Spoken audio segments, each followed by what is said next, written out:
Good morning po sa inyong lahat. Ngayon po ay unang araw ng bagong buwan, kaya bigyan natin ng magandang panimula rin ang mga kasama natin. Pakibati naman ho yung kahit malayo-layo sa inyong katabi, good morning. At sabihin natin sa mga katabi natin, God bless you. Sa mga naka-online, yung mga nasa ibang bansa nating kapatid, itong bagong buwan, napakaganda. Alam niyo, parang ito yata yung pinakamagandang buwan. Sabihin niyo, Father, ang uno ngayon ng Nobyembre, yun na nga. Baka nakakalimutan natin, na lumaki tayo siguro, ang akala natin, November 1, araw ng mga patay. O mali po, nandiyan sa ating monitor kanina pa, araw ng mga banal. Hindi lang basta araw, dakilang araw ng mga banal. Alam niyo po, sa katesismo ng ating simbahan, lalo na sa tinatawag nating ecclesiology, pag-aaral ng simbahang katolika, meron tayong tinatawag na tatlong estado ng simbahan, the three states of the church. Ano yung tatlong estado ng simbahan na itinuturo ng ating katesismo? Una ay ang tinatawag na church militant. Pangalawa, church penitent or church suffering. Mas maganda yung penitent. At yung pangatlo ay ang church triumphant. Yung church militant, yung una ay ito daw po yung mga miyembro ng simbahan na patuloy pa rin naglalakbay sa mundong ito. Tayo yon. Yung pangalawa ay yung church penitent. Ito yung mga namatay na pero kailangan pang linisin. Ito yung mga nasa purgatorio. At yung panghuli ay yung tinatawag na church triumphant. Alam niyo na kung ano ibig sabihin yan. Ito yung mga nagtagumpay. Sila ang mga nasa langit na. Kaharap ang kalwalhatian ng Diyos. Nasa kaharian na ng Diyos. Yan ang sinasabi ng unang pagbasa natin, ang pangitain ni Juan. Nakakita ako ng maraming tao. Hindi mabibilang natin. Puro mga nakaputi. At sila'y pawang umaawit ng papuri sa harap ng Diyos. Ito yung church triumphant. At sila ang mga ginugunita natin ngayong araw. Baka sabihin ninyo, ay baka ito yung mga santo lang, si San Lorenzo, Saint Benedict, San Padre Pio, Santa Clara. Hindi lang silang mga kilala natin. Kaya sabi ng unang pagbasa, hindi mabilang, galing sa iba't ibang lahi, bansa. Kaya ibig sabihin mga kapatid, lahat tayo may future.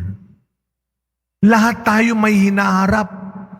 Lahat tayo, in other words, may pag-asa. Hindi man tayo mailuklok sa taas ng altar ng simbahan. Hindi man tayo maisulat sa kalendaryo. Lahat tayo may pag-asang isulat sa palad ng Diyos. Kung saan papapasukin tayo sa Kanyang kaharian. Paano mangyayari yun? Tayong mga church militant na nandito pa, may pag-asa pa. Ang sinasabi ng ikalawang pagbasa natin, kilalanin mo ang Diyos. Yan din ang unang sinasabi ng ebanghelyo natin. Sino ang mga tunay na mapalad? Sino ang mga tunay na matagumpay? Sino ang mga tunay na magwawagi pagkatapos ng buhay natin sa mundong ito? Para yung isang competition o laban. Kaya nga may termino tayo, laban lang sa buhay. Laban lang. Hanggat tayo humihinga pa, buhay pa, may laban tayo. Kasi ang laban natin dito sa mundo ay hindi yung laban para sa Diyos. Hindi tayo nabubuhay para lang makipaglaban sa mundo, kundi para kay Kristo. Ano ang unang sinasabi? Sino ang tunay na mapalad? kayong mga wala nang inaasahan, kundi ang Diyos. Ang sabi ng ikalawang pagbasa, kilalanin natin ang Diyos. Mga kapatid, ipinanganak man tayong hindi pare-parehong mayaman, matalino, sikat, talented, huwag nating kalilimutan, lahat tayo ipinanganak para magtagumpay, para magwagi. We are all born to become victorious, not victims. Huwag tayong magpabiktima sa isang maling hangarin, maling pag-iisip, maling pananalita, maling gawain.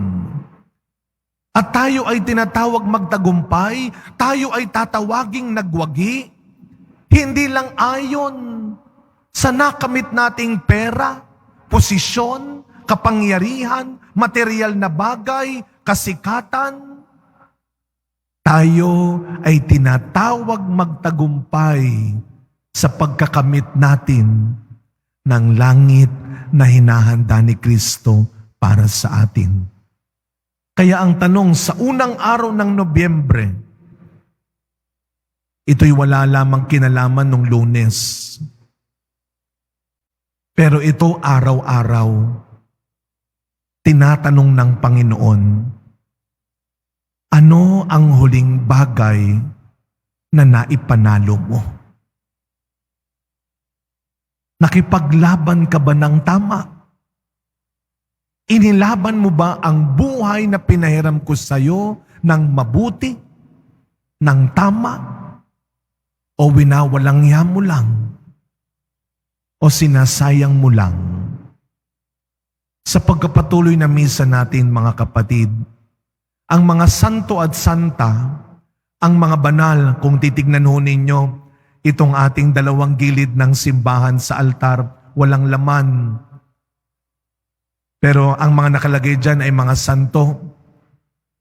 Tignan lang natin at mamaya bago kayo umuwi, ipanalangin natin na sana sa kabila ng maraming tukso at pagsubok sa mundong ito, isang araw, hindi man sa luklukang ito, isang araw, kagaya ng mga nauna ng banal, tayo rin ay mailuklok sa kaharian ng Diyos.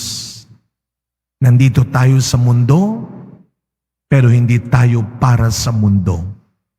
Sa pamamagitan ng panalangin at mabuting ginagawa, marating sana natin ang langit na hinahanda ni Kristo para sa atin.